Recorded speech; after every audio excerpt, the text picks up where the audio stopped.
जय जगन्नाथ सांग मैंने मु सका उठी जाइली पुओ को स्कूल रेडी करी पुओ को आज मैगी देती आउ गोटे केक बाहर कर दूसरी खावाई से खाई स्कूल पढ़ेगा तापर मुझे समय रिलैक्स होगा चाह टी आनिकी पीवाई बसी पड़ी तापर मु लंच प्रिपेरेसन कली आज जेहतु बुधवार था हजबैंड खाइले मंदिर दर्शन करार तो आज टिफिन रे मु जस्ट बिस्कुट फिस्कुट खाई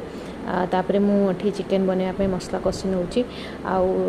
मोर चिकेन भी बहुत जल्दी रेडी हो जाता कारण हजबैंड सकाल आनिक चिकेन देते तापर मुझे चिकेन सहित गरम गरम भात को गोल खाईदेली आपण मैंने खाती कि ना कमेंट करके जनइबे ये पुओ स्कूल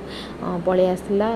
सहित मुझे कथा होती आ देखो आज आम लंच रही भात चिकेन काकुड़ी सालाड आ लेंबू आचार आचार बहुत टेस्टी लगुला मौसी मत देते